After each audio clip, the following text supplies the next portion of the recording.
Alors, nous avons le plaisir ce soir de recevoir dans une salle un peu moins vide que tout à l'heure, et merci à tous ceux qui ont fait le déplacement. Voilà, j'étais presque content tout à l'heure, on était 15, je me suis dit on va pouvoir se taper la cloche, ce sera absolument génial, bon la manque de peau, donc je pense qu'il y aura juste une part de galette par personne. Voilà, mais donc merci d'être venu pour écouter Jean Sévilla, qui va nous parler de l'Église face à l'histoire. C'est le titre d'un ouvrage collectif qu'il a dirigé et qui est sorti il y a quelques mois. C'est surtout, d'une certaine manière, toute l'histoire intellectuelle de Jean Sévilla, catholique convaincu. J'ai imprimé sa fiche Wikipédia. On m'apprend qu'il a été journaliste et militaire. Enfin, militaire, tu as fait ton service militaire. Voilà. Moi, je connais Jean Sévilla plutôt comme un intellectuel engagé, plutôt comme un passeur d'histoire remarquable, plutôt comme un intellectuel surtout scrupuleux, et qui, à chaque fois, s'efforce, depuis historiquement correct, historiquement incorrect, le terrorisme intellectuel, et donc dans l'Église face à l'histoire, de dire les choses telles qu'elles ont été, et de le dire non pas parce que ce serait sa lubie et qu'il entend à lui seul redresser une histoire déformée, mais en s'appuyant systématiquement sur les bons auteurs. C'est quelqu'un qui lit tout ce que nous n'avons pas le temps de lire et qui en produit des synthèses remarquables et qui s'appuie sur les travaux d'autres personnes, donc il dirige les travaux pour produire eux-mêmes d'autres synthèses et pour à chaque fois nous donner une image qui est juste. Non pas une image flamboyante d'une église catholique triomphatrice et qui aurait été à chaque fois en but à des médisances et à des calomnies, non, l'image d'une véritable église catholique, c'est-à-dire pécheresse comme nous, comme moi en tout cas, certainement pas comme Jean, et peut-être comme Hilaire. Et donc, une église donc, qui, à travers les vicissitudes de son histoire, à travers les hommes de son temps, a à chaque fois épousé, et en bien et en mal, la manière dont l'époque se comportait. Ça m'a particulièrement intéressé, c'est dans ce dernier ouvrage, et ce qui m'a intéressé, c'est que Jean a été capable de faire en sorte que sa méthode devienne celle de ceux qu'il a fait collaborer autour de lui. Je le remercie donc vivement de bien vouloir ce soir nous livrer la synthèse des synthèses, enfin j'espère, et nous accorder donc une petite heure de son temps pour nous raconter cette église-là. Merci cher Richard de cet accueil amical. Merci à tous les amis de Politique Magazine, à leur direction, anciens, passés, présents, futurs, d'être venus m'écouter ce soir, voilà, autour de ce livre qui est en effet un livre collectif, ce qui est un peu un exercice nouveau pour moi, dans le sens où j'avais déjà participé à plusieurs livres collectifs, mais comme participant, là il s'agissait d'organiser le travail d'une équipe. Voilà. Alors, comme vous le savez, l'Église catholique est sujette à un certain nombre d'accusations qui reviennent dans les débats d'idées et qui touchent au rapport entre la religion et le pouvoir, entre la religion et la science, la religion et la liberté, la religion et la violence, etc. etc. Et ça touche beaucoup évidemment à d'énormément de sujets, et sur 2000 ans de christianisme, il faut opérer les distinctions nécessaires. Donc l'équipe d'historiens que j'ai réunie, ce sont 15 spécialistes, avec le but, le cahier des charges, consistait à aborder les sujets que nous avons retenus, parce qu'il fallait faire un choix, il fallait faire un tri. Nous avons retenu les plus importants, ceux qui reviennent le plus souvent, ceux qui appellent les réponses les plus urgentes. Mais le principe surtout fixé était de refuser évidemment le procès à charge de principe qui est instruit contre l'Église dans les débats d'idées en général, mais aussi la défense aveugle de l'Église. Et d'ailleurs, les historiens auxquels je me suis adressé sont des historiens. Je ne me suis pas adressé à eux en tant que catholique, ni en tant que chrétien. Je confie même, ça n'a rien à secret, certains sont des amis et je connais leurs sentiments religieux, il y en a d'autres que je ne connais pas du tout à titre personnel et dont je ne sais même pas quelle est la réalité de leur rapport personnel à la foi chrétienne. Donc l'objet de ce livre n'était pas de faire un livre en soi d'apologétique, de défendre l'Église, l'objet est de faire un livre d'histoire, c'est un livre d'histoire. Et au terme de ce livre, évidemment, on s'aperçoit qu'un certain nombre d'accusations lancées contre l'Église eh bien, sont balayées par la réalité des faits, par la réalité de l'histoire, par la vérité de l'histoire, mais certaines sont peut-être exagérées, déformées, amplifiées, mais reposent sur une base réelle. Pourquoi? Parce que l'Église est une société humaine aussi, même si elle est d'institution divine, et donc elle a sa part d'humanité, donc sa part de faiblesse, sa part de faute, et malheureusement parfois sa part de crime. Et donc il faut le dire, il faut dire la vérité, c'était l'objectif que nous nous sommes fixés. Alors, dans le temps qui m'est imparti ici, qui va malheureusement passer assez vite, je ne vais pas raconter ce livre parce qu'il embrasse trop de sujets qu'on ne peut pas traiter en l'espace d'un certain temps. Je voudrais essayer plutôt avec vous de réfléchir et de vous faire réfléchir sur ce qui constitue les traits communs des erreurs historiques qui sont commises sur l'histoire de l'Église. Je précise, parce que peut-être certains ne l'auraient pas compris, ce livre qui s'appelle l'Église en procès, c'est un livre qui touche à l'histoire de l'Église. Hein. Ce sont les grandes questions, les croisades, l'Inquisition, jusqu'à Pie XII, etc. Ce n'est pas un livre sur la situation actuelle de l'Église catholique. Si vous me posez une question sur ce sujet-là, je vous répondrai volontiers, mais ce n'est pas l'objet de ce livre. Encore que, malheureusement, dans le dernier chapitre, nous abordons une crise très douloureuse, qui est la question de la pédophilie dans le clergé, parce que je pense qu'il fallait traiter ce sujet, et plus parce que je pense qu'avec le recul du temps, ça sera vu comme une crise historique, mais parce qu'il fallait pas, on ne pouvait pas en faire l'économie. Mais le cœur du livre, c'est vraiment l'histoire de l'Église. C'est pas la situation de l'Église sous le pontificat de François et ses problèmes actuels ou futurs. Mais même si j'ai une idée sur la question. Alors, l'origine des attaques contre l'Église, d'abord elles existent très anciennes, il y a de politiques antichrétiennes depuis le début du christianisme. Cels, qui est un philosophe romain, au XIXe siècle, a publié un discours contre les chrétiens, qui est une attaque contre l'Église déjà, alors qu'on était au tout début du christianisme.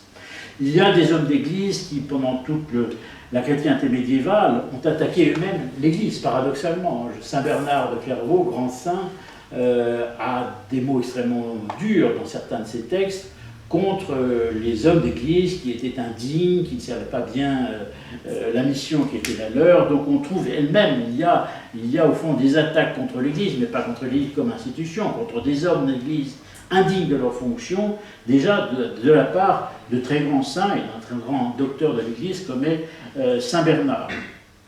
Il y a des critiques contre l'Église romaine contre l'Église à partir du moment où il y a des divisions au sein de la chrétienté. À partir du moment où il y a division, la première division, c'est évidemment entre Byzance et Rome. Et à partir du XIe siècle, on a des attaques extrêmement violentes de la part d'auteurs byzantins, polémiques, contre l'Église romaine.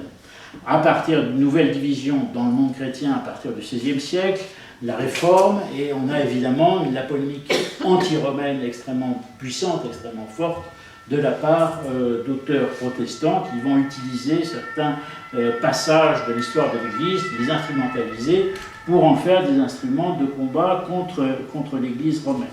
Au XVIIIe siècle, on a tout un argumentaire tourné contre l'Église de la part d'auteurs qui sont des philosophes, des encyclopédistes, enfin, dans le courant des Lumières, même s'il y a des Lumières chrétiennes, mais c'est un autre problème. Donc une assez violente polémique, on va retrouver certains éléments.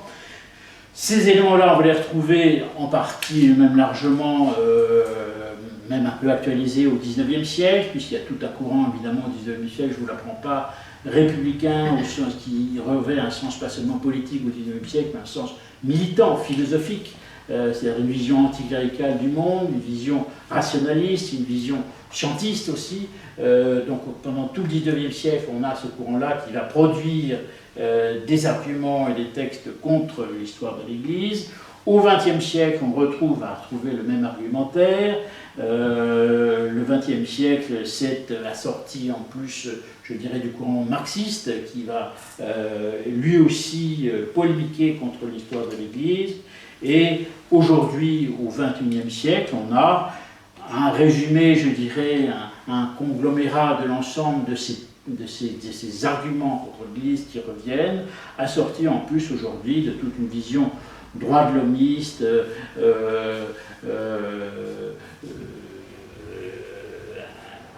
une vision au fond d'une humanité qui devrait être complètement transformée, un homme nouveau, transformé par la technique, par la science, par la mondialisation, etc. Donc on a depuis toujours de la polémique contre l'Église, mais après tout, on s'aperçoit quand on fait le bilan qu'il y a un certain nombre de sujets et de thèmes qui reviennent, qui sont récurrents. La question, évidemment, est un des points évidemment les plus polémiques parce que c'est un moment de l'histoire de l'Église très difficile à comprendre, qui est la question de l'Inquisition. Il y a de la polémique contre l'Inquisition depuis 5 siècles en Europe, si vous voulez. On attaque l'Inquisition, qui est une institution très difficile à comprendre. Je vais en parler un petit peu dans un instant. Donc, les arguments contre l'Église sont très anciens. Ils se nourrissent aujourd'hui en plus d'une inculture religieuse qui est extrêmement frappante, qui est le fruit évidemment de la déchristianisation de la France, qui s'opère comme dans toute l'Europe occidentale, très schématiquement depuis les années 1960, qui est très frappante, qui est phénomène qui s'accélère, déchristianisation, et puis rupture de transmission de la culture en général, si vous voulez. Même autrefois, il y a encore 50 ans, 60 ans, 80 ans, même dans l'enseignement laïque, même quand il était dispensé par des auteurs laïcs, francs-maçons, tout ce que vous voulez, il y avait des éléments de culture religieuse, d'histoire religieuse qui étaient transmis. Aujourd'hui, ça n'est plus transmis. Donc il y a et les anticléricaux d'autrefois étaient même des gens qui pouvaient être très cultivés sur un plan religieux. L'exemple le plus célèbre, c'est Émile Combes, qui avait été séminariste, mais même un homme comme Jaurès, Jean Jaurès, homme de gauche, patron de l'Humanité et du Parti socialiste, est un homme qui était empreint de culture classique, nourri de culture classique, et qui avait une connaissance des Écritures extrêmement précise. Voilà. Parce qu'on était dans une société qui avait été baignée par le christianisme. Aujourd'hui, il y a cette rupture-là, et donc on a des élites prétendues, culturelles, médiatiques, etc., qui n'ont aucune culture religieuse, et qui ne comprennent même pas de quoi ils parlent, qui lancent des arguments contre l'Église, mais pratiquement en ne sachant pas de quoi ils parlent. Ce sont des slogans. Et j'ajoute le dernier point, c'est que malheureusement, il faut être clair, les catholiques eux-mêmes sont à peine, leur connaissance de l'histoire de l'Église est à peine au-dessus de la moyenne de la population. Pourquoi? Parce que dans l'Église elle-même, enfin, je ne vais pas vous refaire toute l'histoire de la crise de l'Église qu'on a traversée, et dont nous ne sommes pas totalement sortis d'ailleurs, mais enfin, rupture de l'enseignement traditionnel, catéchisme, etc. Et tous les enseignements qu'on donnait autrefois, enfin, sur l'histoire sainte, sur un peu d'histoire de l'Église, tout ça a disparu avec toute la mode des catéchismes consistant à faire des dessins par lesquels tous les enfants sont passés pratiquement depuis les années 70. Or, les enfants des années 70 sont des adultes aujourd'hui. Voilà. Donc on a toute une population globalement qui est désinformée, sous-informée et qui est donc prête et malléable pour tous les mensonges ou déformations au sujet de l'histoire de l'Église. Donc la situation n'est pas facile, je ne vous le cache pas. Alors les erreurs que les gens font à propos de l'histoire de l'Église, et je ne vais pas détailler chapitre par chapitre, même si je donnerai quelques exemples, mais enfin, tiennent à 3 grands traits. Ce sont ceux que dans le livre que vous lirez ou pas, que j'ai dirigé, que j'ai résumé dans l'introduction de ce livre.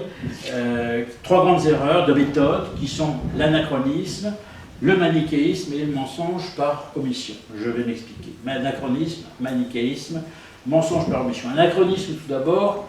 L'anachronisme, vous le savez, ça consiste à juger, à faire enjamber en quelque sorte les siècles pour émettre des jugements sur les siècles d'autrefois avec les lunettes d'aujourd'hui. C'est-à-dire l'anachronisme en histoire, ça consiste à juger le passé en lui appliquant les critères mentaux, culturels, économiques et politiques, etc. du monde d'aujourd'hui, et à juger le passé par rapport à ce qu'on en sait aujourd'hui de la suite de l'histoire.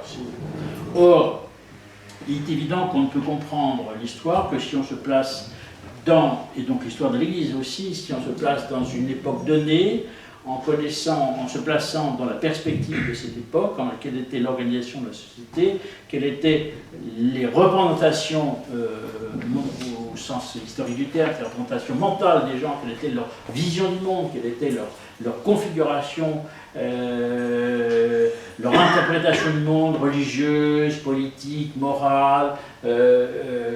C'est seulement à partir de cela qu'on peut comprendre l'histoire. Et donc, dans le cas de l'histoire de l'Église, c'est extrêmement frappant parce que, donc, petite rapide démonstration, nous avons oublié, et même nous, vraisemblablement majoritairement catholiques dans cette salle, et plutôt, je dirais, d'esprit de tradition, nous avons oublié à quel point nous avons changé de monde et notre société a changé de monde par rapport au rapport entre le temporel et le spirituel. Rappelons tout d'abord que le christianisme, vous le savez, historiquement parlant, va s'ancrer sur la civilisation occidentale, à travers Rome, et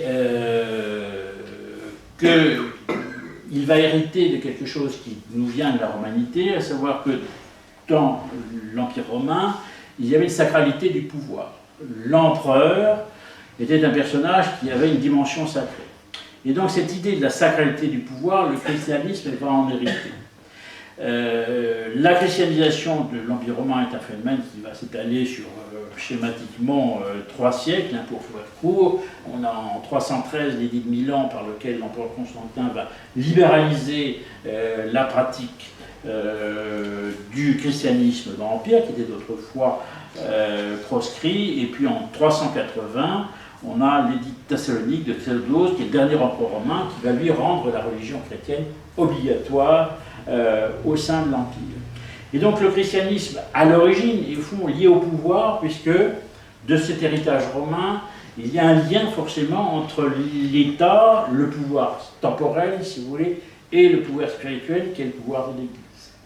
Et donc, c'est vrai en Occident, comme c'est vrai en Orient, puisqu'à partir du IVe siècle, il y a une division entre l'Empire romain d'Occident et l'Empire romain d'Orient. L'Empire romain d'Occident va mourir, et puis l'Empire romain d'Orient va vivre encore un millénaire de plus, jusqu'à la fin de Byzance, en 1453, c'est très long.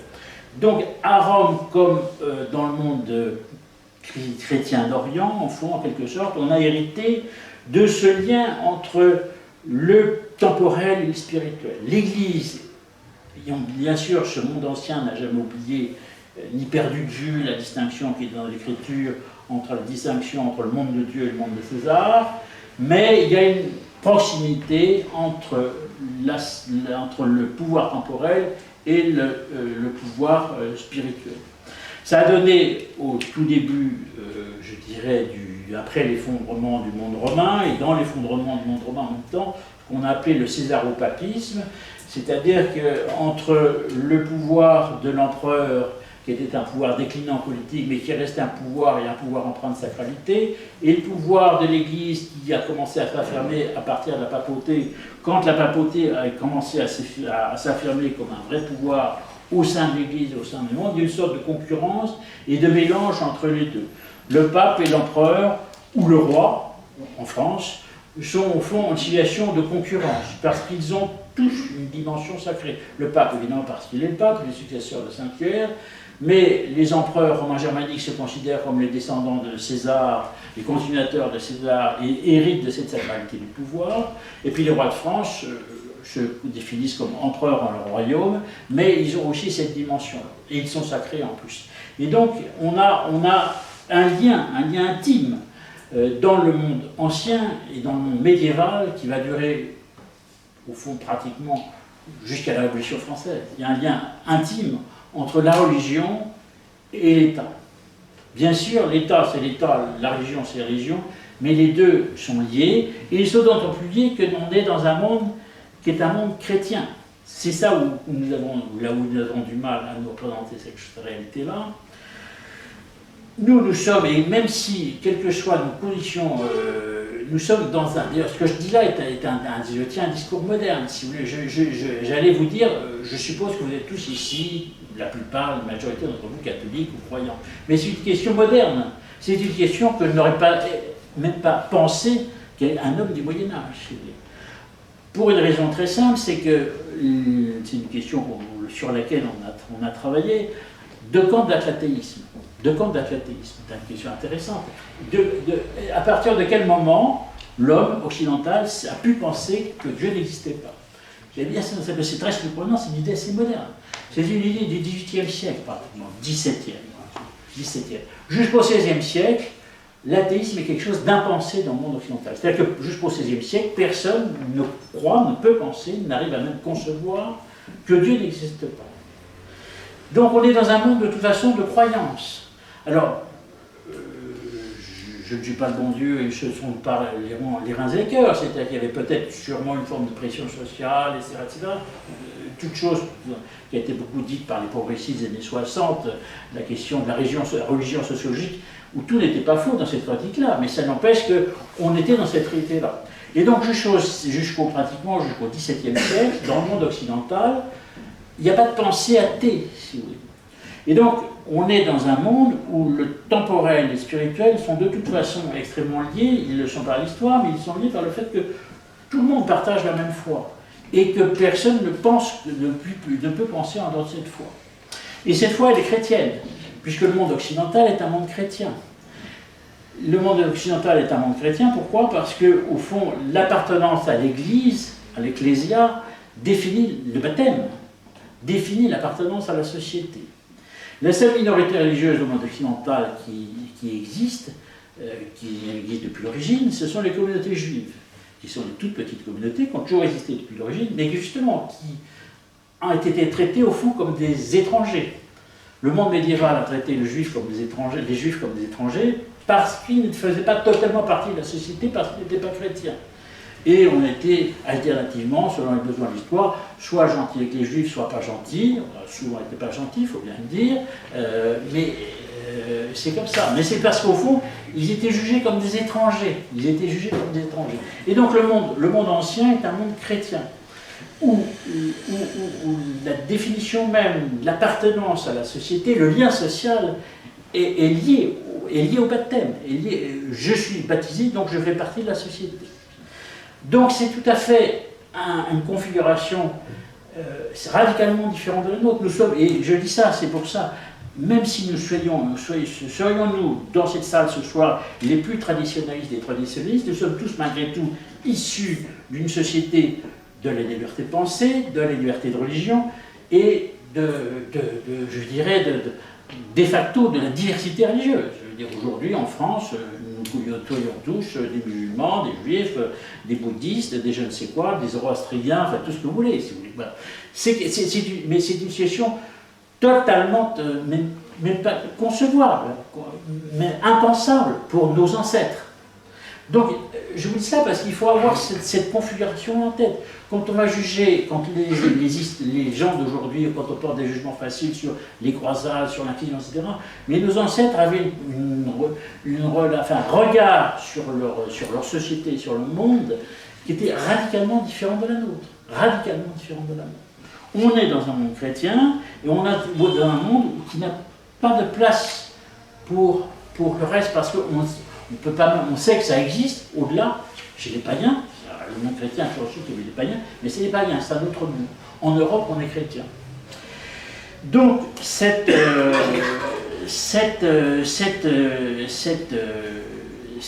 définition-là, enfin, cette contiguïté-là entre le temporel et le spirituel, va d'une part conditionne évidemment le regard des gens sur la religion, et d'autre part, va engendrer pendant un certain nombre de siècles des conflits entre le pouvoir temporel et le pouvoir spirituel, parce que le pouvoir temporel a une dimension sacrée, je vous le dis, hein, l'empereur ou le roi, il a une dimension sacrée, et puis parce que le pouvoir spirituel a aussi une dimension temporelle. Pourquoi le pouvoir spirituel a une dimension temporelle, à double titre? D'abord parce que, à partir de la donation de Pépin Bref, c'est-à-dire quand on donne à la papauté des territoires, eh bien, naissance des États pontificaux, et donc l'Église à ce moment-là devient une puissance temporelle, elle va être un acteur du jeu politique européen pendant 5, 6, 7 siècles à peu près. Hein. Donc l'Église est en soi, l'Église au sens de Rome, le Saint-Siège, est une puissance temporelle européenne, avec ses intérêts géostratégiques propres, qui ne concordent pas toujours avec ceux du royaume des rois très chrétiens aussi, donc ça va être un des éléments clés de cette distinction. Et puis parce que l'Église est une puissance sociale dans le monde ancien et dans toutes les sociétés. Et l'Église du monde social, là aussi, on a beaucoup de monde à le concevoir, ça aussi. Il faut bien se rendre compte que dans ce monde-là, d'abord l'Église est une puissance sociale. Pourquoi? Parce qu'elle est au centre de la société à partir du moment où de la création de l'Église, la création de la société gallo-romaine, etc.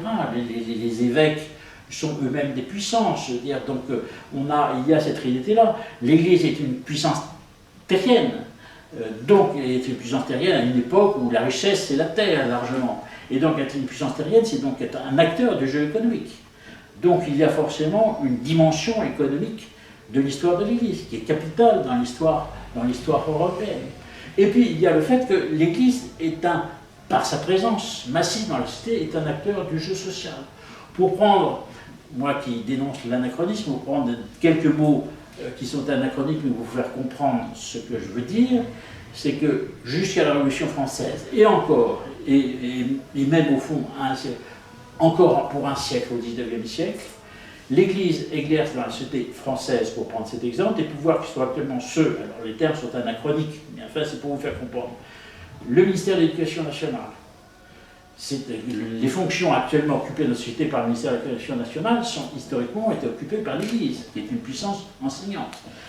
Le ministère de la Santé, c'est l'Église qui entretenait des hôpitaux, des hospices pour les pauvres, ministère des Affaires sociales, ministère de la Culture. La puissance, le mécénat en Europe occidentale est assuré par l'Église. Le mécénat artistique, les grands compositeurs de musique, les grands peintres ont été vécus sur la puissance chrétienne. Et donc l'Église de ce point de vue-là est par elle-même un acteur du jeu social. Elle est au cœur de la société. Et ça va durer jusqu'à, je l'ai dit, jusqu'à la Révolution française. Il y a la rupture de la Révolution.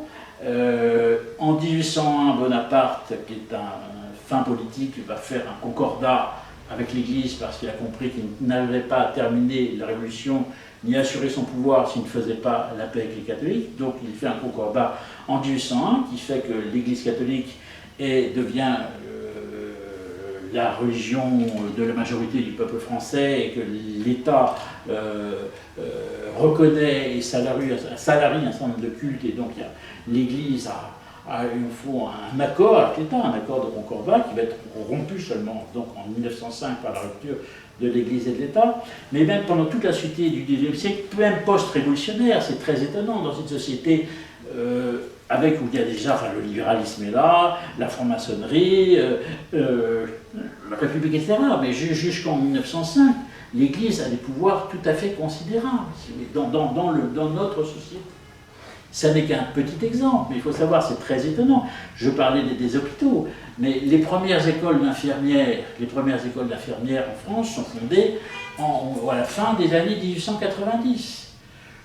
Pendant 20 siècles, en 19, 18, 10 siècles, je schématise, pendant 10 siècles peut-être, les infirmières, c'était des religieuses. Ouais. Et donc, on était malade en 1860, vous étiez malade, et quel que soit votre sentiment religieux, on vous emmenait à l'hôpital et vous étiez soigné par des religieuses. Et à l'hôpital, et au-dessus de votre lit, il y avait un crucifix. Voilà. Donc, ce sont des détails, évidemment, je dis ça, mais tout ça donne une représentation mentale que nous-mêmes, je pense, nous avons perdu de vue, nous avons oublié cette réalité-là. Et, pardon pour ce long prologue, mais c'était nécessaire pour vous faire comprendre que le fait que l'Église ait longtemps été une puissance temporelle, le fait que l'Église était longtemps une puissance dans la société, le fait que l'Europe a longtemps communié dans la même foi, eh bien, cela produit cette réalité d'une contiguïté très forte entre le temporel et le spirituel. Et c'est ici que je vais prendre quelques exemples, parce que tout ça peut-être vous paraît un tout petit peu abstrait, mais beaucoup des accusations lancées aujourd'hui contre le passé de l'Église, le rapport à la question de l'argent, l'Église et l'argent, on dit l'Église d'autrefois était très riche. C'est pas faux, mais cette richesse, elle servait à quoi? Pas à ce que les papes partent en vacances à Tahiti. Cette richesse permettait à l'Église, je vous ai parlé des écoles, eh bien ces écoles que c'est l'Église finançait ces écoles. Je vous ai parlé des hôpitaux, mais c'est l'Église qui finançait les hôpitaux. Les artistes qui créaient de la beauté dans les cathédrales, etc., eh c'était payé par l'Église, si vous voulez. Donc la puissance financière, et oui, l'Église est une puissance financière dans le monde autrefois, mais cette puissance financière ne sert pas, alors il y a sûrement eu dans l'histoire de l'Église, évidemment, des prélats corrompus, et tout ça, ça existe évidemment. Mais je veux dire, cette puissance financière, elle a servi au fonctionnement même de la société. Et donc cette puissance d'argent de l'Église, elle était au service de la société, au service d'une société chrétienne. Et donc il faut avoir cette donnée-là. Et par ailleurs,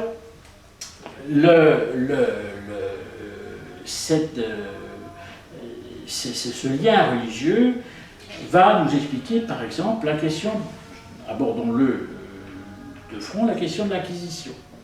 L'Inquisition, vous le savez, c'est un système judiciaire mis en place très schématiquement dans le sud de la France, dans le Languedoc, ce qu'on appelle Languedoc est un large Languedoc, le bas du sud-ouest actuel de la France, pour lutter contre un certain nombre d'hérésies qui s'étaient développées à cette époque-là.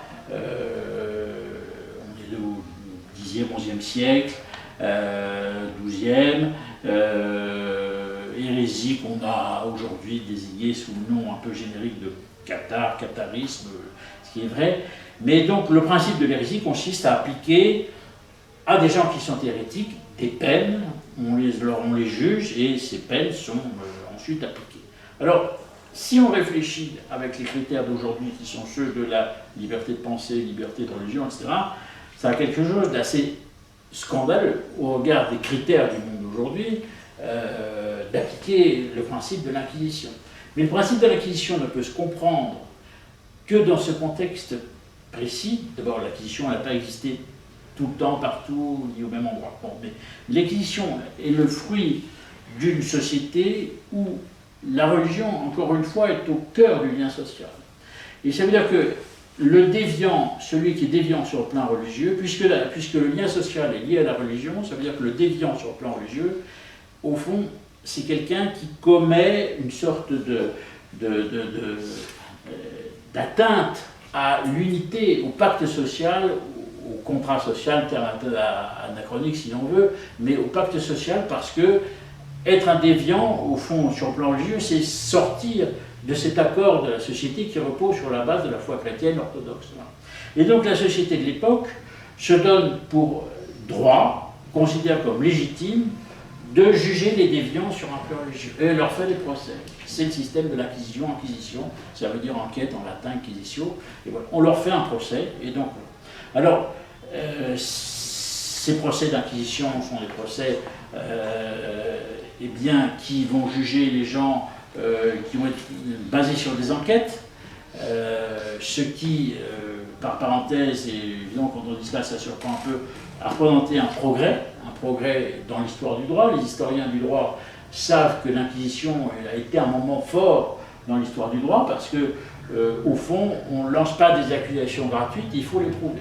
Et l'Inquisition était une justice extrêmement procédurière, paprassière même, puisque on possède beaucoup de pièces et d'archives de procès inquisitoriaux, et on fait un procès à celui qui est accusé d'inquisition, mais c'est un procès, c'est-à-dire que, d'une part, il a un défenseur, et donc l'Inquisition invente le droit de la défense dans l'histoire du monde occidental, l'histoire du monde médiéval occidental, invente les droits de la défense, et on peut être acquitté.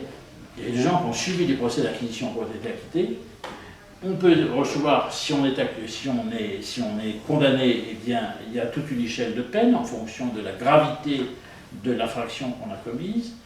Et la première infraction, ça consiste, enfin la première peine, ça consiste, ce sont des peines, ça peut être des peines financières, on peut être condamné à payer au fond une dîme supplémentaire, on peut être condamné à une peine religieuse qui consiste à se voir imposer eh bien, un certain nombre d'assistances de prière obligatoire, un certain nombre de pèlerinages obligatoires, être condamné à faire des pèlerinages.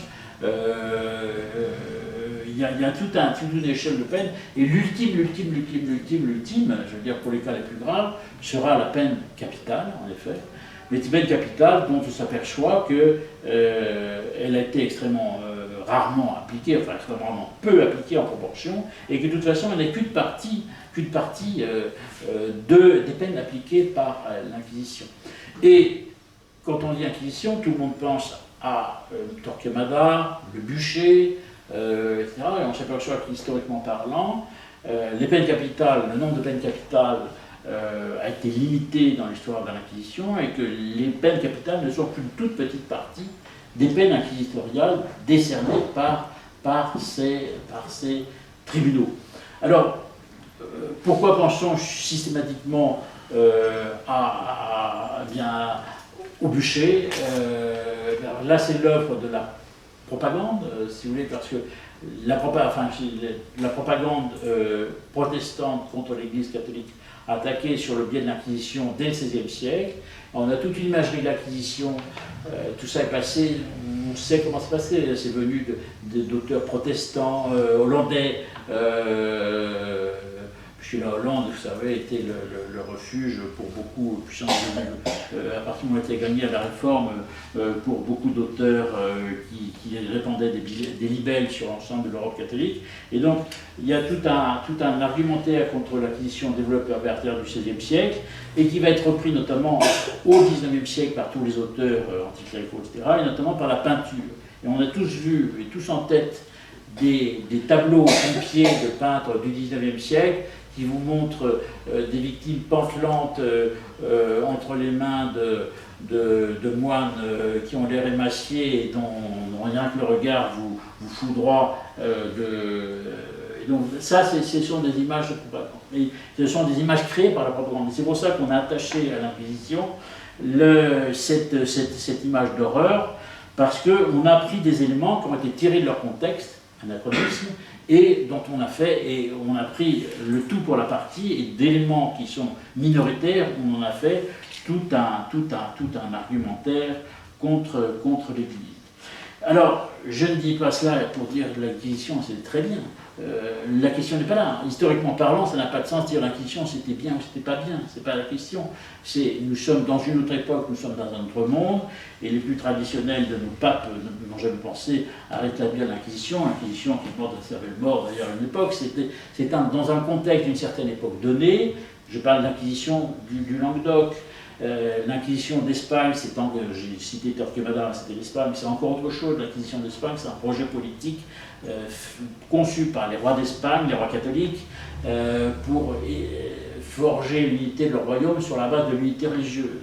On retrouve toujours cette idée d'unité religieuse qui a été dominante dans les mondes anciens.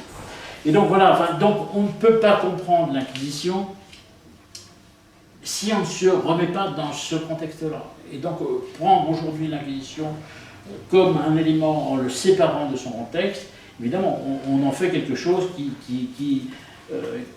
est scandaleux au regard de l'esprit moderne. De même, quand on accuse l'Église d'être fautrice de guerre dans le monde ancien, on dit l'Église est les guerres, que ce soit les guerres du Moyen-Âge, les guerres de religion, etc. Mais en réalité, on retombe toujours sur ce même but. D'abord, ce n'est pas l'Église qui a fait la guerre. L'Église, ce sont les hommes qui font la guerre. Et ce sont les hommes qui sont violents. Et ce sont des causes humaines à chaque fois qui ont fait des guerres. Mais on s'aperçoit que d'abord, à contrario, que l'Église, dans le temps médiéval, a plutôt cherché à limiter le phénomène de la guerre à travers des institutions comme la trêve de Dieu, qui était un processus consistant à la limiter, arrêter quand il y avait une guerre, arrêter la guerre pendant l'Avent, pendant le Carême, une conception assez qui nous paraît tout à fait étonnante. Aujourd'hui, on a une idée de la guerre qui est la destruction. La guerre, au fond, c'est une sorte médiévale, est une sorte, elle pouvait être cruelle, attention, hein, et meurtrière aussi, il ne faut pas rêver. Mais enfin, il y avait une part de chevalerie, c'est-à-dire une part de jeu, au fond. Il y avait des règles du jeu. Et une des règles du jeu qui avait été instaurée par l'Église, c'était, il y a des moments où on dit, stop, on ne se bat plus parce que c'est le temps de l'Avent, c'est le temps de... il faut prier pendant ce temps-là. Ce sont des mécanismes qui sont très différents. Mais donc, ce n'est pas l'Église en soi qui a fait, qui faisait la guerre, c'était évidemment les hommes. Et donc, il faut avoir donc en vue toutes les jugements que l'on porte sur le monde ancien sont marqués par ce que j'ai appelé l'anachronisme. Et donc, le rôle de l'historien et le rôle des gens de bonne foi, des honnêtes hommes qui veulent comprendre l'histoire, ce n'est pas de juger le passé avec les critères d'aujourd'hui, c'est essayer de comprendre le passé avec les critères du passé, d'expliquer comme cela l'histoire, c'est vraiment comprendre comment nos ancêtres raisonnaient. Le deuxième trait qu'il faut éviter, je l'ai dit, c'est ce que j'ai appelé le manichéisme. Le manichéisme consiste c'est un principe binaire, vous savez, c'est l'opposition du bien et du mal, et consiste donc à juger l'histoire de l'Église en termes manichéens. Tout bien ou tout mal. Mais dans l'histoire, rien n'est jamais manichéen, le bien et le mal sont toujours mêlés, et dans l'histoire de l'Église aussi. Et on ne peut pas interpréter l'histoire de l'Église selon cette grille de lecture extrêmement simpliste. On s'aperçoit par exemple que toutes les grandes querelles religieuses du Moyen-Âge, eh bien, on s'aperçoit que ce soit entre Rome et Byzance, et plus tard les querelles qui vont continuer au sein même de la chrétienté, eh bien, c'est jamais une figure très simple qui permet de partager le bien du mal. C'est pas à Rome tout est bien et à Byzance tout est mal, et c'est pas l'inverse non plus n'est pas vrai. On s'aperçoit qu'à chaque fois il y a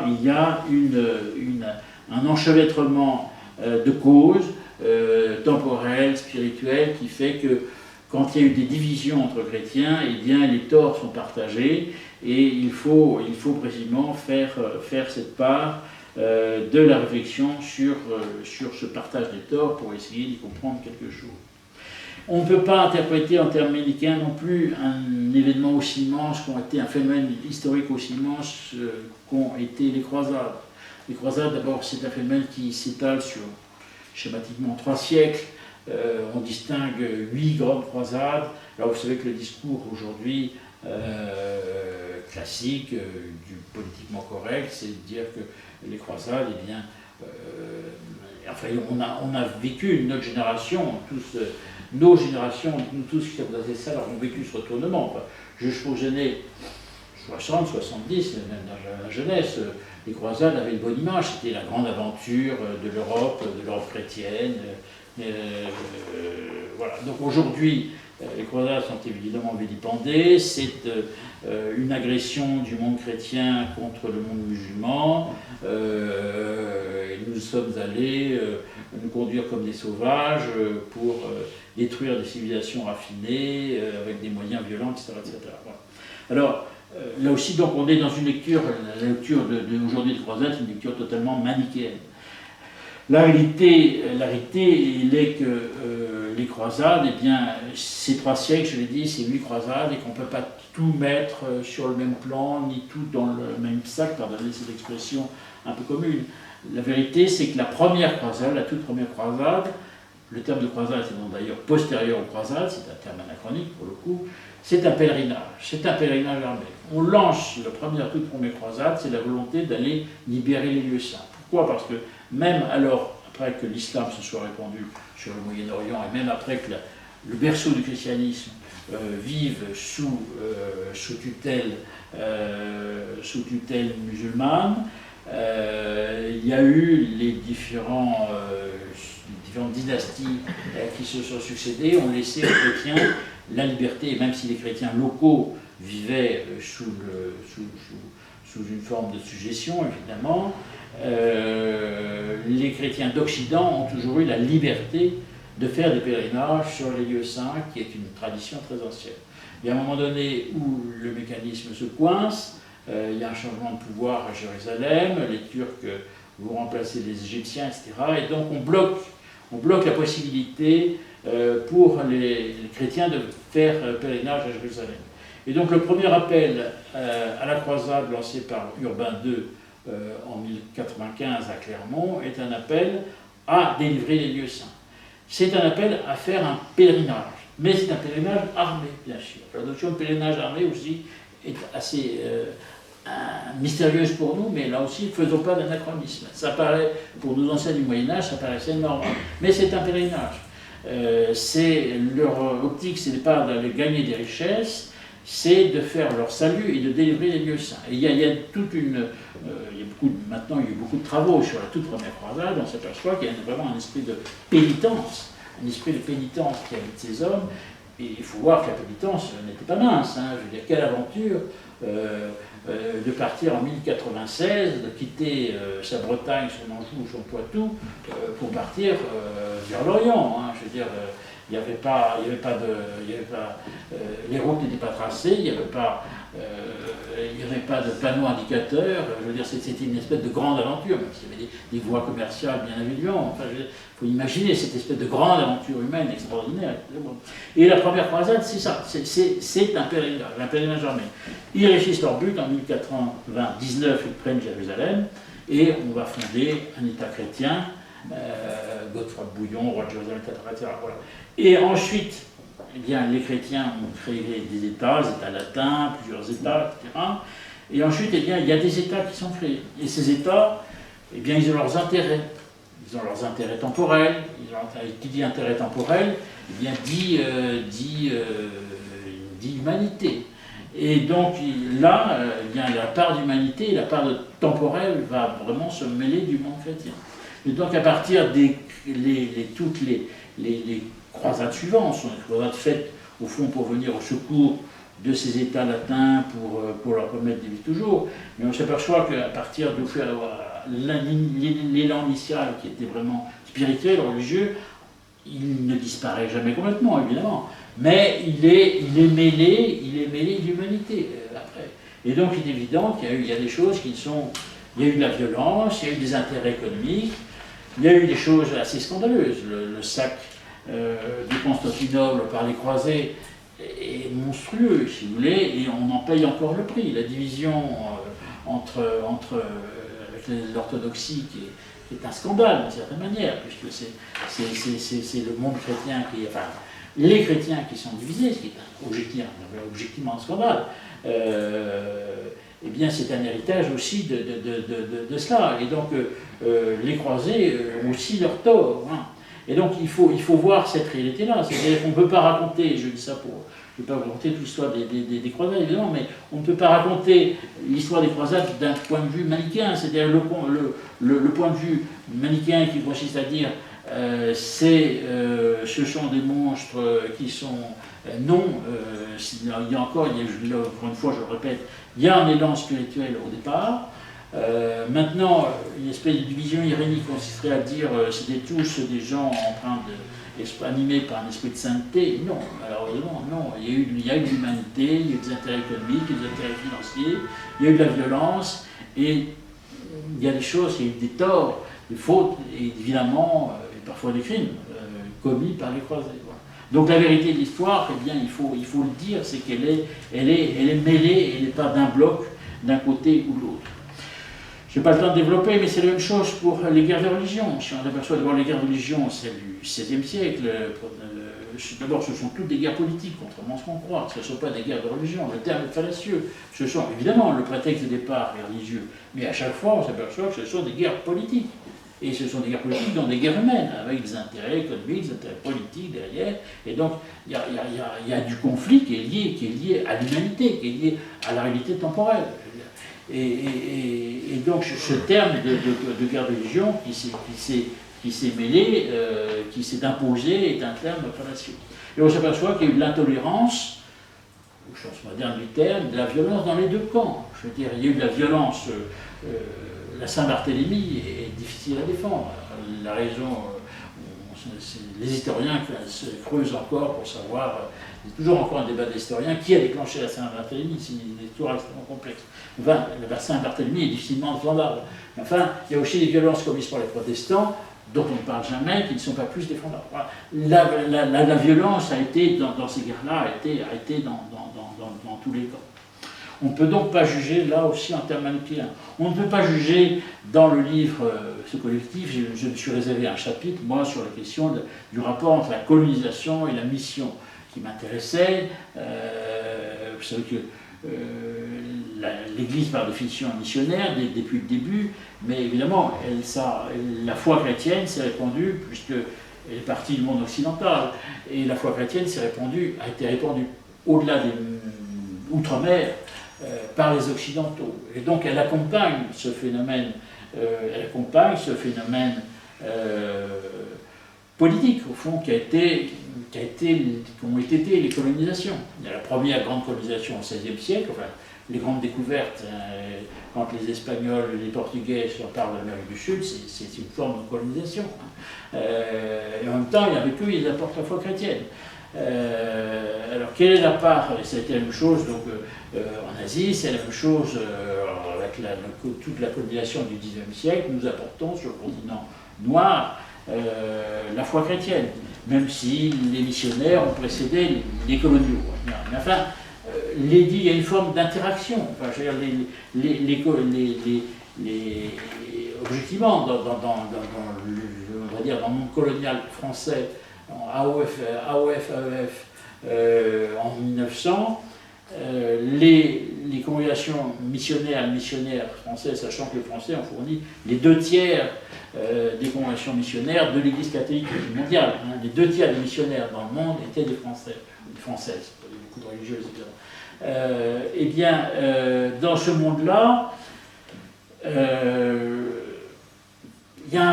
y a forcément une proximité entre la puissance coloniale, la puissance française, et la puissance la puissance spirituelle que sont les congrégations missionnaires. Ils ont la même nationalité, ils sont sur le même territoire. Alors, est-ce qu'on peut porter un jugement manichéen? Bien non, on ne peut pas porter un jugement manichéen. On ne peut pas dire c'est tout bien, parce que c'est pas tout bien. Il y a eu aussi des compromis, et parfois un compromis peut donner une compromission de la part de congrégation missionnaire parce que pour quémander tel ou tel avantage matériel de la part de la puissance de l'État, de l'administration.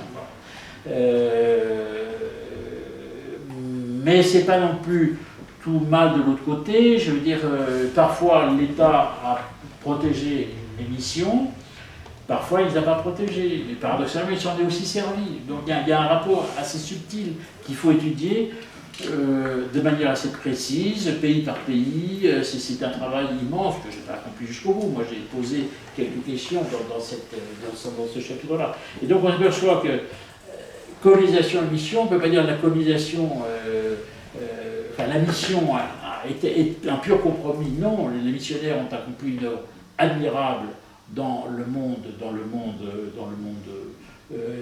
lequel ils ont été lancés, outre-mer, et en même temps, ils étaient liés évidemment à des intérêts temporels parce qu'ils avaient une nationalité,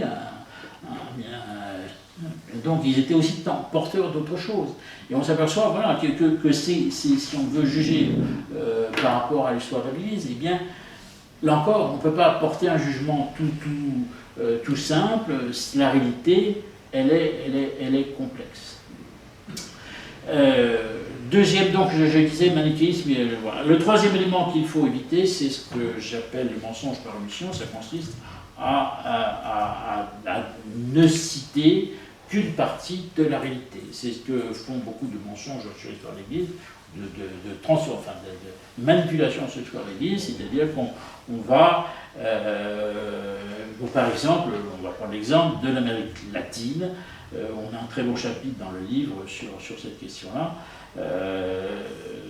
Donc aujourd'hui, vous savez, c'est la conquête de l'Amérique devenue latine par l'Espagne et le Portugal est aujourd'hui condamnée parce qu'on aurait condamné à mort les civilisations précolombiennes, donc ça aurait été une violence occidentale, etc., etc. On leur a posé notre culture, notre religion, etc., etc. Enfin, ça, donc on vous assène ça, on vous assène les violences, etc., et on ne parle pas du reste. Du reste, c'est que la colonisation hispanique et portugaise en Amérique du Sud s'est faite auprès de peuples qui étaient des peuples d'une sauvagerie épouvantable, qui étaient des peuples qui pratiquaient le sacrifice humain, cannibalisme, etc.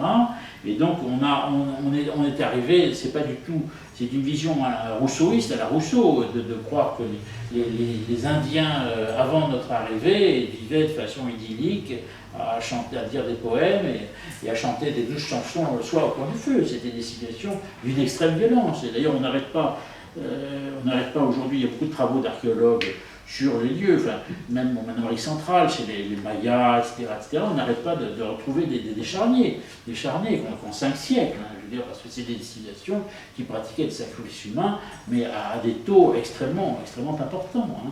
Et donc, cette partie-là est niée. Et donc, est niée où elle est cachée. Et donc, et puis on ne dit pas tout ce que l'Église a aussi fait pour protéger les Indiens, c'est tout le travail de Lascaz, c'est dominicain, et puis tout le travail de conversion pacifique qui a été mené par les missionnaires, où la foi n'a pas été toujours imposée, ça a été aussi une œuvre d'éducation longue, lente, qui a donc beaucoup et qu'il faut donc raconter. Le temps passe, donc je vais accélérer un petit peu. Mais donc, refuser l'anachronisme, refuser le manichéisme, refuser le mensonge par omission, c'est une nécessité. Donc il faut refuser cette légende noire qu'on a aujourd'hui sur le passé de l'Église, mais refuser cette légende noire ne veut pas dire brosser en face une légende dorée. Non, je le dis tout à l'heure, je le redis, l'Église, puisqu'elle est humaine, elle a sa part d'humanité, et il y a donc aussi des fautes commises par des hommes d'Église, des erreurs, parfois des crimes malheureusement. Et donc, globalement et de manière générale, en histoire, tout jugement sommaire, global, qu'il soit positif ou négatif, est mensonger. L'histoire est toujours complexe. L'histoire, elle est faite de nuances, de subtilités, et c'est à ce seul prix que l'on peut comprendre l'histoire. Je vais terminer, puis si vous voulez, je répondrai à quelques questions, sur un point qui est important parce que, qui est la question qui n'a pas été, j'ai repris les textes, qui à l'époque n'a pas été comprise souvent dans nos milieux, et d'ailleurs en plus avec une formule qui s'est imposée comme dans un mauvais sens. La question de la repentance. La question de la repentance. Je ne sais pas si vous vous rappelez, pour l'an 2000, le pape Jean-Paul II avait lancé le principe de la repentance. Alors les milieux, je dirais, qui sont un petit peu en réaction contre politiquement correct, avaient été assez frileux vis-à-vis de tout cela, et alors que le pape Jean-Paul II était plutôt aimé en général, enfin, sauf voilà, même les milieux avaient été assez mal compris ou mal reçus le principe de la repentance que Jean-Paul II avait demandé. Or, il faut reprendre les textes, ce que j'ai fait, et c'est très important parce qu'à ce moment-là, on comprend ce qu'a voulu dire ce pape, et ça va nous éclairer, ça nous éclaire sur la question du passé, de l'histoire du passé de l'Église. Je ne quitte pas mon sujet. Jean-Paul II avait lancé ce principe de la repentance, le terme, d'ailleurs le terme n'est pas chez lui, il est employé, il n'est pas sous sa plume. Enfin, c'est devenu une forme de terme médiatique qui a été employé partout. Mais c'était une lettre qu'il a publiée en 1994, une encyclique, Tertio Millennio Adveniente, où il annonçait que pour l'an 2000, l'Église allait avoir un grand jubilé pour l'an 2000, et il appelait dans ce texte l'Église à un examen de conscience pour se repentir et se purifier des termes, des erreurs, des infidélités et des incohérences qui avaient pu dans le passé donner un contre-exemple qui altérant donc la crédibilité du message chrétien. Si on lit ce texte dans son ensemble et soigneusement, on s'aperçoit que l'examen de conscience que demandait le pape Jean-Paul II visait les fidèles en personne et chaque personne, et non l'Église comme institution. C'est-à-dire que ce n'est pas l'Église comme institution qui devait faire repentance, c'était chaque personne. Pourquoi chaque personne? C'est une question un petit peu théologique, parce que vous savez que dans la théologie catholique, l'Église est une à travers le temps et l'espace. C'est l'histoire de la communion des saints. L'histoire, l'expression est un peu maladroite, c'est l'idée de communion des saints. Donc, nous sommes tous solidaires, tous baptisés, tous les baptisés à travers le temps et l'espace sont solidaires parce que nous appartenons tous à l'Église et donc au corps du Christ. Et donc, le travail, quand nous faisons une réflexion sur le passé de l'Église et que nous demandons pardon pour les fautes, eh bien, c'est un travail qui concerne l'ensemble du corps. Mais ce n'est pas l'Église comme institution, comme structure qui est concernée, c'est chacun, c'est ce que demandait le pape, que chacun fasse un examen de conscience à titre personnel en disant personnellement, Seigneur, pardon pour les fautes qu'ont pu commettre mes ancêtres. Parce que cette demande de pardon, elle touche, si vous voulez, elle touche la communion des saints. Mais c'est ça qui est important à voir, c'est que c'est justement, je viens de le dire, c'est que cette demande de pardon, elle ne devait pas être adressée à la société, elle devait être adressée à Dieu. Elle devait être adressée à Dieu. Et elle devait être adressée à Dieu et pas aux hommes de notre temps. C'est-à-dire qu'il ne s'agissait pas de s'excuser devant les hommes de notre temps, il s'agissait en tant que membre de l'Église, donc membre du corps du Christ, de demander pardon à Dieu des imperfections que lui impose son Église. Voilà. Et donc il ne s'agissait pas ça, il ne s'agissait pas de faire une demande de pardon culturel à l'égard du monde contemporain et de battre sa coupe et de se culpabiliser pour les fautes de ses ancêtres. Non, c'était une demande intérieure en se tournant vers Dieu. Et si on reprend toujours la suite du raisonnement de Jean-Paul II, disait Jean-Paul II, cet examen de conscience doit être équitable. C'est-à-dire qu'il doit considérer les faits dans leur vérité historique. Il ne s'agit pas, ça ne va pas dire je demande pardon pour les fautes de l'Inquisition, par exemple. Il fallait d'abord, c'est ce que demandait Jean-Paul II, connaissons d'abord qu'est-ce qui s'est vraiment passé sous l'Inquisition et est-ce que nous devons ou non nous excuser pour ce qu'a fait l'Inquisition. Donc cette démarche de connaissance historique est intimement liée. Nous demandons Jean-Paul II est intimement liée à cette connaissance, éventuellement cette réflexion sur les imperfections de l'Église.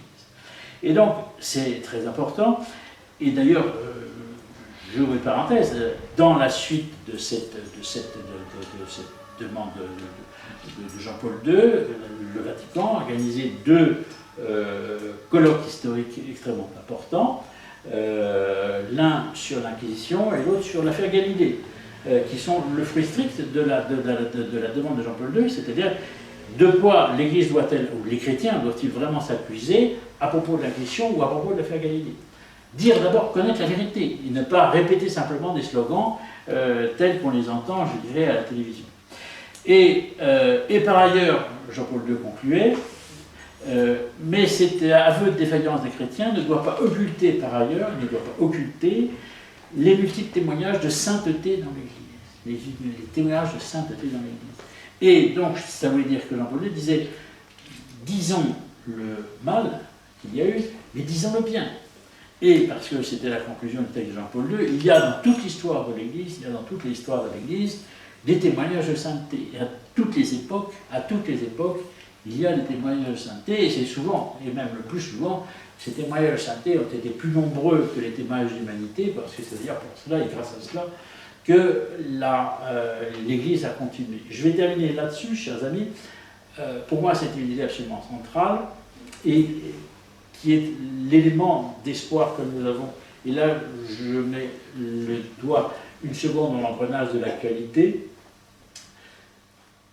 Les chrétiens sont aujourd'hui assez inquiets. Le Nord, ils ont raison de l'être, et les catholiques ont raison de l'être, sur la situation interne de l'Église ou externe. Enfin, je veux dire, on n'est pas dans une époque florissante. Or, on s'aperçoit d'abord que l'histoire de l'Église est tissée de crises. Si vous voulez, parfois, souvent, dans nos milieux, on a l'impression que c'est la fin, qu'on n'a jamais vécu ça, etc.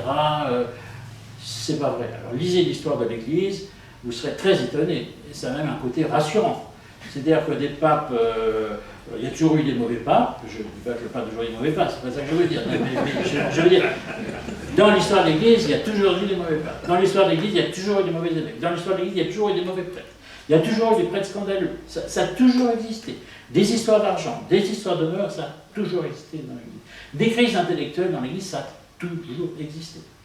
Des crises théologiques, non, des crises intellectuelles. Des crises de foi, ça a toujours existé. On s'aperçoit, si on regarde l'histoire de l'Église, il y a toujours eu des crises majeures. Et en même temps que dans cette ça, il y a toujours eu de la sainteté. Et surtout, c'est ça qui, pour moi, qui est important, c'est que chaque grande crise de l'Église, on s'en est sorti. Et on s'en est sorti comment? Et là, pour le coup, c'est pas l'historien qui parle, c'est un acte de foi personnel. On s'en est toujours sorti par des grands réformateurs, au beau sens du terme, des grands réformateurs de l'Église ou des grands saints. Mais ce sont toujours les mêmes, si vous voulez. Voilà. C'est des gens qui ont une conception de l'Église, qui sont dit, qui ont vu l'Église d'abord comme, qui ont vu dans l'Église le dépôt de la foi, prêts au sacrifice de tout, y compris de leur vie, pour donner, pour que l'Église vive et reparte. Et ce sont à chaque fin de crise est terminée parce que quelques individus, quelques chrétiens d'élite, ceux qui ont été plus forts que d'autres, ont réussi à configurer leur vie au Christ et ont tiré l'Église vers le haut et ont sorti l'Église du mauvais pas où l'avait précipité sa part humaine. Ceci pour dire, chers amis, qu'il ne faut jamais, jamais, jamais désespérer de l'Église qui, de toute façon, a les promesses de l'éternité, nous le savons. Je vous remercie de votre attention.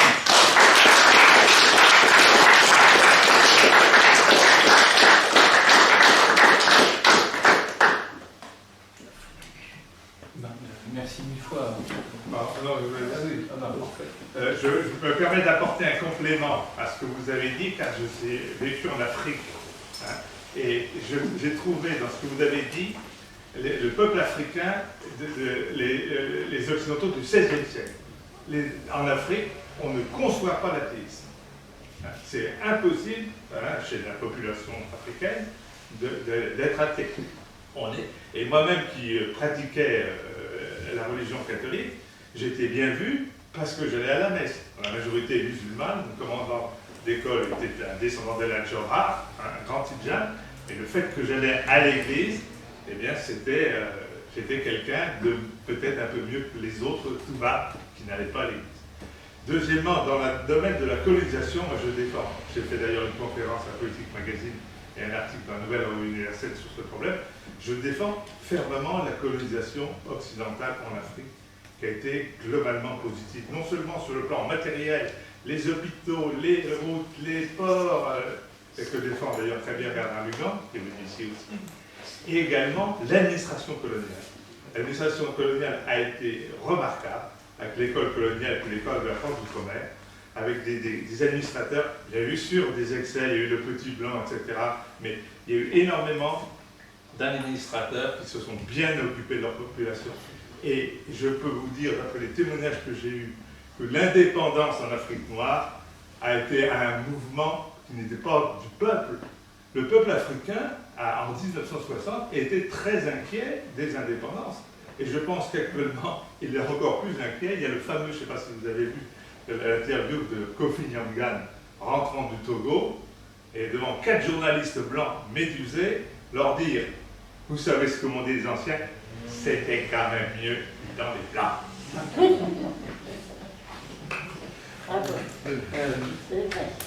Est-ce que quelqu'un, et merci mille fois de ce témoignage, a une question à poser à l'auteur de la conférence, qui soit plus spécifiquement centrée sur son sujet?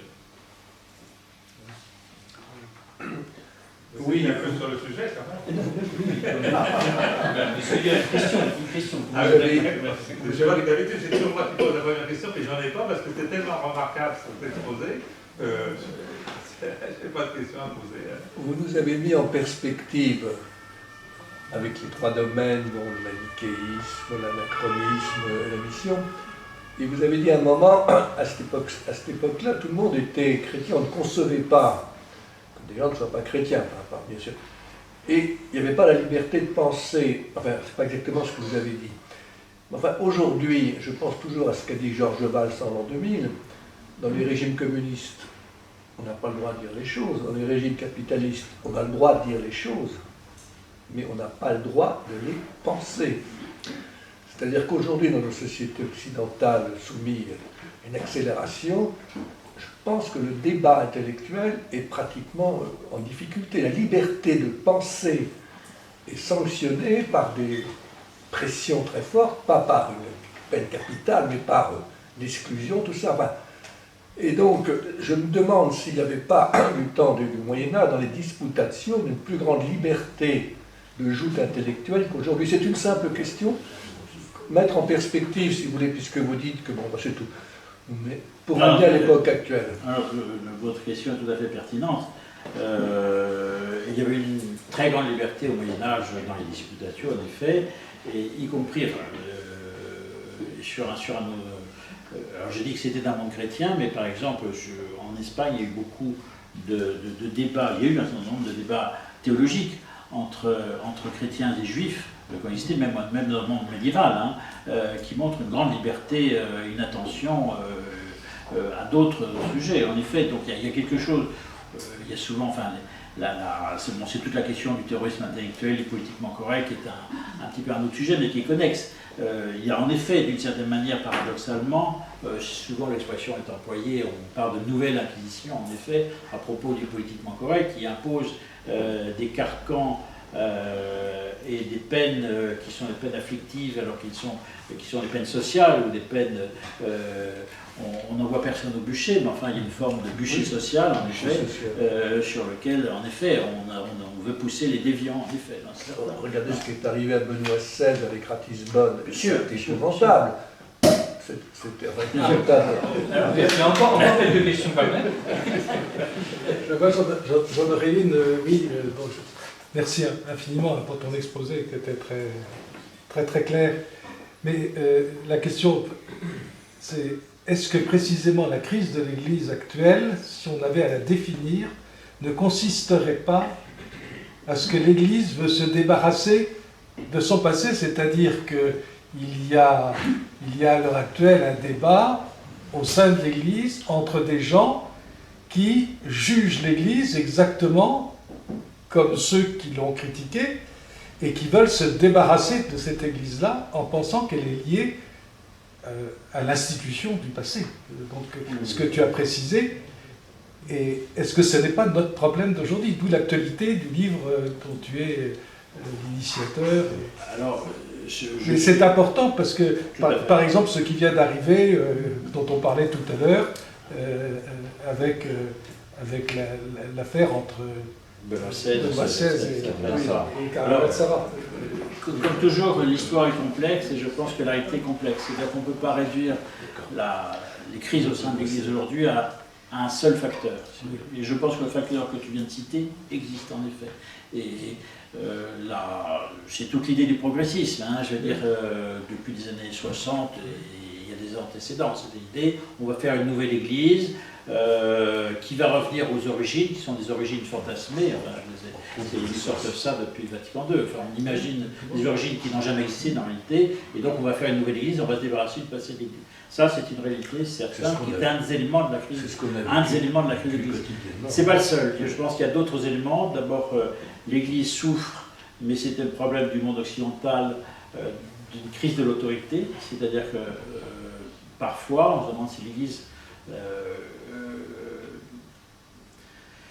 a du mal à affirmer la notion de vérité, et si ce qu'elle croit est la vérité ou pas. C'est-à-dire qu'elle prend des gants, voilà. Donc s'il y a ce problème-là, l'Église est confrontée au multiculturalisme dominant, et, enfin en Occident est devenue objectivement une minorité, et donc réagit comme une minorité, et ce qui lui donne des réflexes minoritaires, donc parfois il faut se couler dans un monde qui est très divers, et donc c'est tout le problème de l'épiscopat qui peine à s'affirmer en tant qu'épiscopat, qui peine à affirmer la foi comme quelque chose d'objectif. Donc ce sont des éléments sur des réalités là. Et puis il y a un grand, ça c'est interne à l'Église catholique, c'est l'analyse de Guillaume Cuchel, l'historien, qui est quand même très intéressante, c'est que grosso modo, et on a l'impression que c'est le cas de beaucoup d'hommes d'église qui exercent un magistère, pour autant, même si ce n'est pas un magistère suprême, parce que notre pape François, quoi qu'on pense de lui, croit beaucoup à l'enfer, il en parle assez souvent. Mais c'est la question des fins dernières, c'est-à-dire en gros, on est dans une époque où les gens ne croient plus, grosso modo, les chrétiens ne croient plus à l'enfer. Ils croient qu'il y a l'idée qu'on ira tous au paradis, on va être tous sauvés de toute façon, c'est-à-dire que la miséricorde est la première des réalités, Dieu il est bon, et donc de toute façon tout va bien se finir. Et donc, alors que nos ancêtres ont vécu, mais jusqu'à il n'y a pas longtemps, je dis nos ancêtres, c'est nos grands-parents. Avec la peur de finir en enfer. Or aujourd'hui, je voudrais savoir si on faisait une enquête, un sondage dans les églises de France, combien d'entre vous ont peur d'aller en enfer? Il n'y en a pas 1%, parce que la plupart ne croient pas à l'enfer. Voilà. Et donc, non mais ça induit quelque chose de très fort. C'est-à-dire que c'est forcément, à partir du moment où on ne croit pas à l'enfer, eh bien, ça veut dire, philosophiquement, ça veut dire, théologiquement évidemment, mais ça veut dire que, au fond, il n'y a pas de mal absolu. Donc, ça induit du relativisme, et puis ça endort ça endort toute aspiration spirituelle, ça endort tout effort personnel. Si je ne risque rien, j'ai sommeil dimanche matin, j'irai à la messe la semaine prochaine. Voilà, on ne risque rien. Pourquoi voilà. Et donc, c'est ça quelque chose. Le livre de Guillaume Cuchet est un livre extrêmement éclairant. Il montre bien que la chute de la pratique en France est axée sur les années 75, et c'est pas, bien sûr, le post-concile, la comté, etc., mais c'est pas en soi Vatican II, en soi. C'est le fait que l'Église ne professe plus, ne prêche plus sur les fins dernières, et que globalement, il y a un recul dans la croyance. Les hommes ne croient plus au salut, enfin, où on est tous sauvés. Voilà, on est tous sauvés. Il suffit d'être bon, d'être gentil, avec tout le monde, y compris avec les musulmans, et on va être sauvé. Richard, tu vas dire quelque chose de méchant, j'ai l'impression. Non, tu viens de m'expliquer que pour être sauvé, il fallait que je sois gentil, donc d'abord j'ai fait un retour sur moi-même. Ce livre que tu as écrit avec des collaborateurs arrive dans un contexte que tu as décrit toi-même comme étant celui d'une absolue inculture chrétienne. Et du coup, c'est une question d'historiographie. Est-ce qu'aujourd'hui, l'Église est un sujet? C'est le sujet de ton livre, mais en fait, est-ce qu'il y a une production historique sur l'Église? Guillaume Cuchet, très bien, mais il n'y en a pas un tous les 4 matins. Est-ce que l'Église, non seulement est une minorité, mais en plus est devenue un sujet minoritaire? Tu vas me contraindre à dire des choses qui sont un peu désespérantes. C'est que, de toute façon, il y a, si tu veux, la production intellectuelle, religieuse et en sciences humaines, qui touche à la religion, a régressé de manière foudroyante, si tu veux. Et d'ailleurs, ça se traduit, c'est très concret. Il y avait autrefois dans toutes les villes de France 2 à 3 librairies religieuses. Ces librairies sont en train de toutes fermer, si vous voulez. Vous allez dans une ville moyenne de la province française d'une ville de 80 000 habitants, on n'a plus une rue religieuse. Alors je sais bien que les gens achètent, on dirait qu'ils achètent sur Amazon, enfin c'est pas la même chose. Il y a un recul de la production intellectuelle, il y a un recul de la curiosité intellectuelle, il y a un recul de la lecture. Ça c'est un phénomène qui traverse toute la société, mais les catholiques ne sont pas mieux sur ce plan-là. Et puis il y a eu toute une génération, moi j'ai beaucoup de respect, c'est ma génération pour Jean-Paul II, etc., même si, voilà. Mais il y a eu toute une génération catholique qui était très, alors je dirais pas chez les tradis, moi-même je suis un tradit, vous saurez tout, mais qui était très marqué. Vous le savez. Oui, bon, d'accord. Mais très marqué par un côté effusionnel, enfin le côté les grands rassemblements, on chante, on est heureux, on danse, etc. Alors, tout ça c'est très sympathique et moi je suis plutôt pour, même si c'est pas toujours ma sensibilité religieuse, mais il y a eu un déficit de travail intellectuel auquel maintenant on remédie, c'est-à-dire que dans l'Église sont nées dans les 10 dernières années de multiples initiatives de formation intellectuelle, le parcours Even, enfin, des stages de formation d'été, des universités d'été, etc. Voilà. Mais pendant très longtemps, il y a eu une déshérence du public catholique. Et je veux dire, la pire, alors, je veux dire, au fond, les jeunes d'aujourd'hui, jeunes cathos d'aujourd'hui, sont plutôt bien formés, sur 20 ans, 25 ans, 30 ans. Voilà. Mais la génération, pardon pour s'il y en a dans la salle, mais la génération la plus amochée, c'est celle qui a fait son catéchisme à partir de 70, on lui a fait faire des dessins, et qui n'ont rien appris. Et tous les adultes, je dirais les adultes de 50 ans d'aujourd'hui, même s'ils vont à la messe et s'ils ont de bonne volonté, ils ne savent rien. Ils ne savent rien. Je ne leur jette pas la pierre, on ne leur a pas appris. Et ensuite, mais voilà, donc il y a un terrible déficit intellectuel. Et ce qui est d'ailleurs aussi en plus qui est frappant, c'est qu'on manque de grands intellectuels catholiques. Bon, on en a quelques-uns, je pense à Judge, enfin on en a quelques-uns, ils sont souvent proches de chez eux d'ailleurs, hasard. Mais on en manque, je veux dire. Est-ce que ce n'était pas ça que Benoît XVI, Ratzinger voulait évidemment, remédier? Évidemment. Et c'est pour ça qu'il je parle mettre une bénédiction. Oui, c'est ça.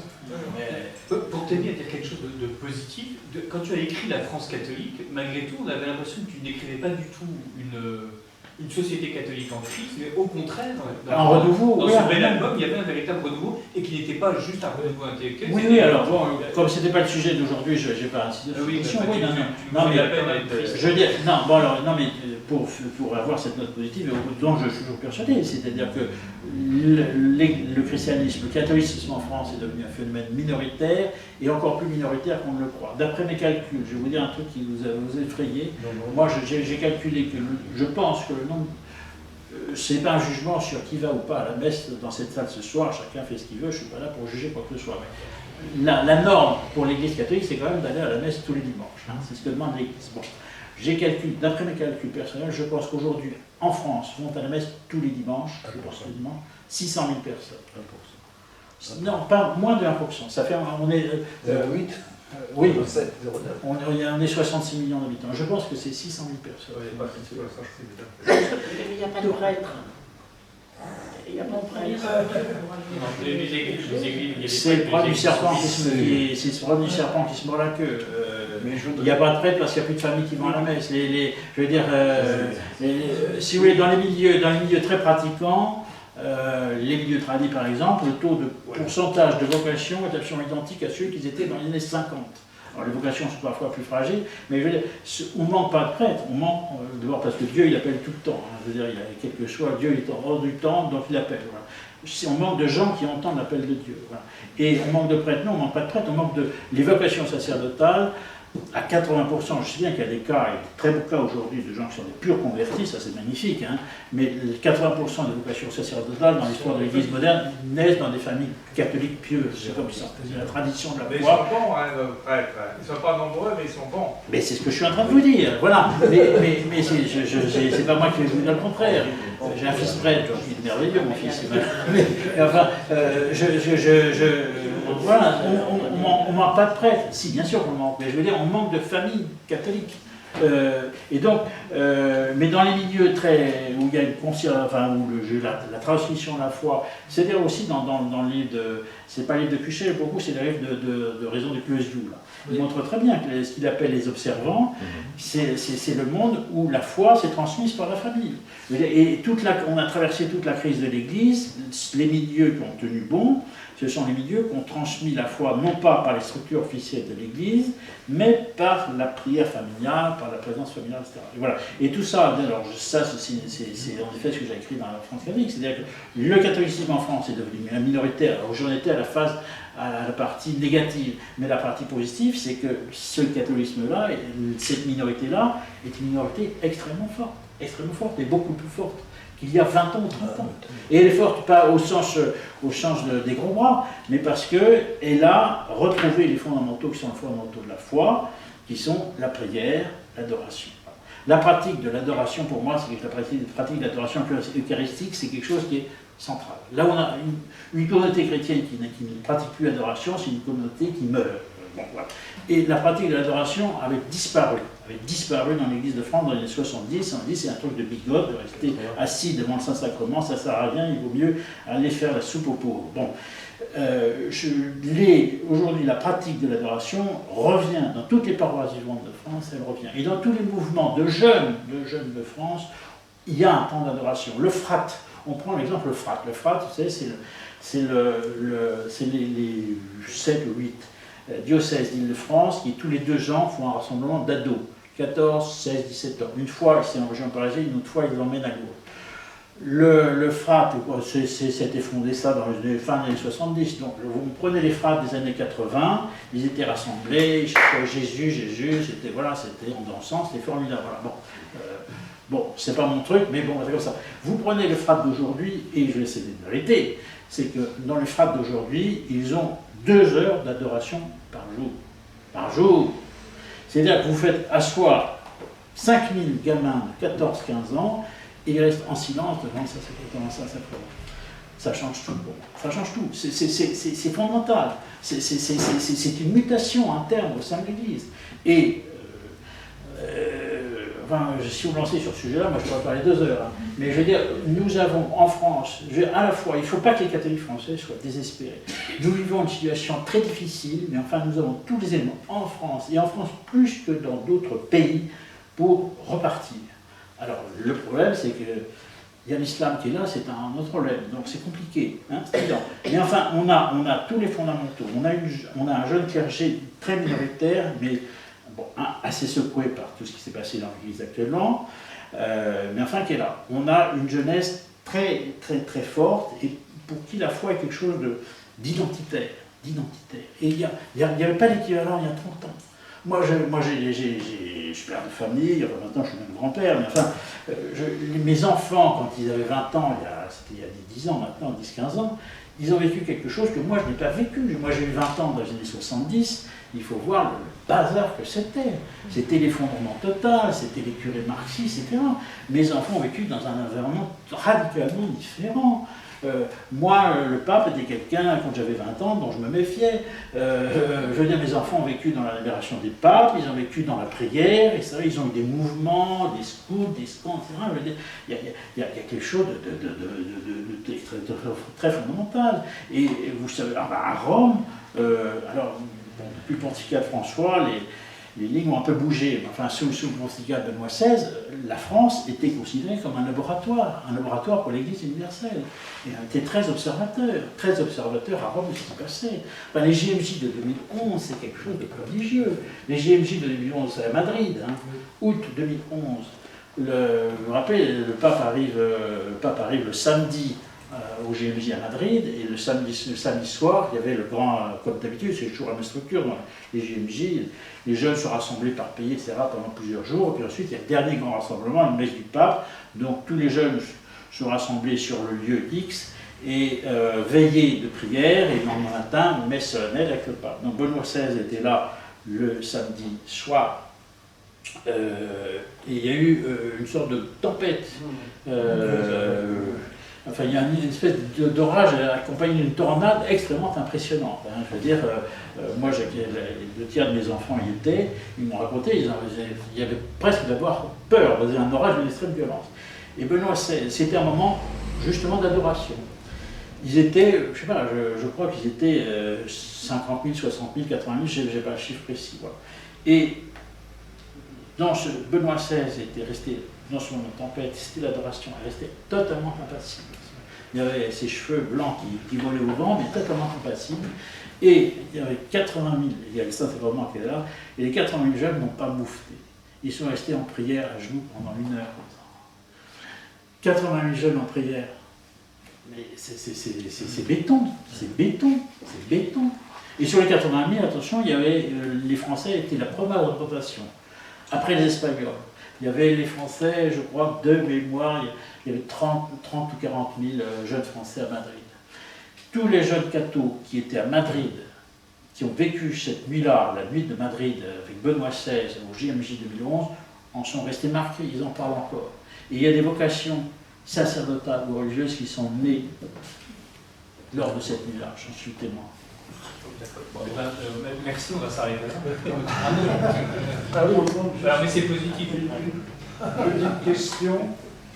Est-ce que dans toutes vos lectures, vous avez trouvé un lien entre les Juifs et les francs-maçons qui ont essayé de manipuler pour mettre l'Église catholique dehors?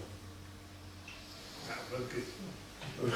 Une question très vaste à laquelle je ne peux pas répondre, difficile de répondre en 1 minute. Francs-maçons, oui, beaucoup plus que les Juifs. Vous savez, les Juifs sont intéressés à la conservation d'eux-mêmes. Ils ne visent pas en soi à détruire. Comme historien, moi, je ne ratifie pas ce genre de... je ne dis pas que tous les Juifs sont pro-catholiques, hein, c'est pas ça que je veux dire. Mais enfin, il n'y a pas un dessein juif de mettre à bas l'Église catholique. La franc-maçonnerie, oui, bien sûr. Alors, c'est difficile de...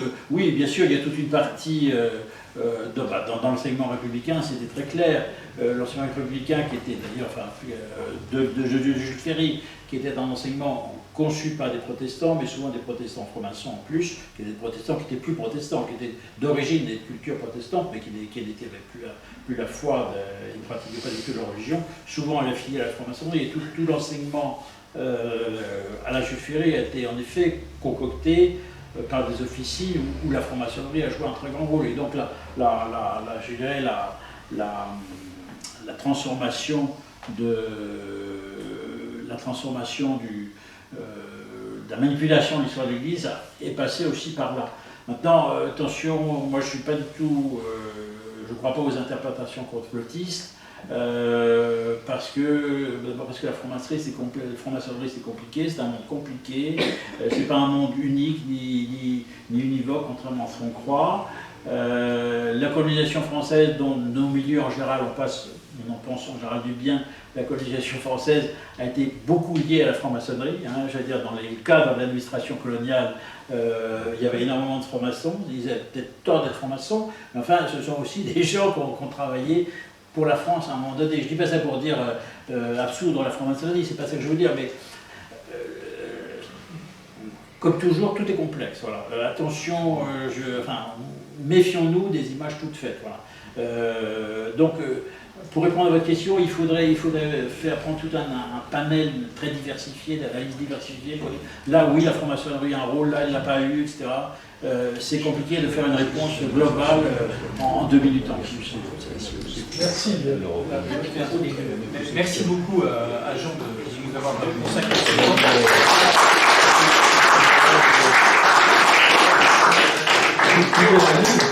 Vous pouvez acheter le livre. Pour ceux qui, par miracle, ne seraient pas abonnés à Politique Magazine, vous pouvez vous abonner à Politique Magazine. Et surtout, il y a une galette. Donc voilà, entre l'achat de 2 livres, vous avez droit à une part. Et le prochain, c'est le 11 février et ça portera sur les retraites avec Éric Letty. Sujet d'actualité.